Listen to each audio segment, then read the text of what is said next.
All right, so let's take a couple of minutes to get to know your virtual classroom.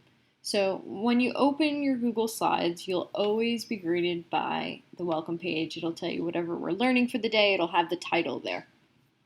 You'll also notice that on the sides of the chalkboard, there are a couple of hexagons here. They're all labeled differently. If you click on this one, you'll get the book online. If you click over here, you get graphing formulas, reminders. Here's a link to Genesis, which is super important now that you're in high school. You need to be checking your grades and making sure you're getting your assignments in so that you know for sure that you're getting credit for this class, because you cannot graduate unless you complete Algebra 1 and you pass it. There's also a link for exponent rules because these can sometimes be a little bit tricky to remember, so when you need them, they're always here for you.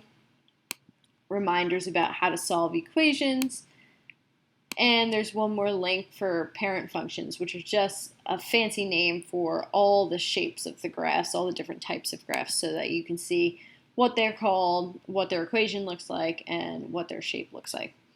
So these are just things that you'll need throughout the course. They'll always be here for you so that you can reference them, just to make your life a little bit easier. The next slide will always be the objective and the essential question. That'll tell you what you're expected to do for the day and how you can question yourself or ask yourself what you can ask yourself in order to decide if you actually understood it.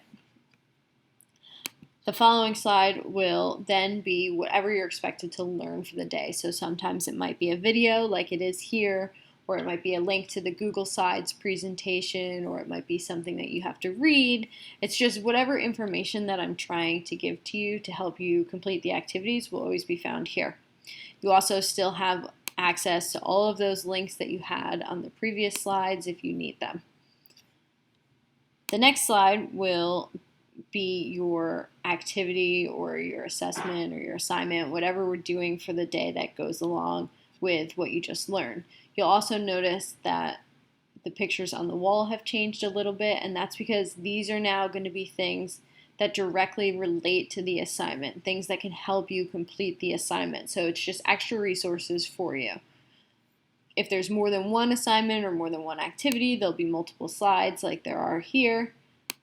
This is where I'm about to post the video I'm currently recording. And then the last slide you'll always see is the turn-in slide. So this will list everything that you have to turn in order to get full credit. So you have to make sure before you hit that turn-in button on Google Classroom that you've linked all of these things, or you've attached all of these things, or you've completed all of these things in order to get full credit.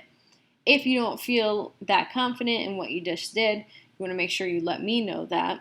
But you also have access to an extra credit document right here that you can complete on any assignment. You can't complete it more than once on an assignment, but you can complete it on any assignment, and if you complete the whole thing, it does earn you 25 extra points on that assignment. So that's always available to you here. I hope this helps. It's just a little bit more about your virtual classroom, and I'm excited to get to work with you this year.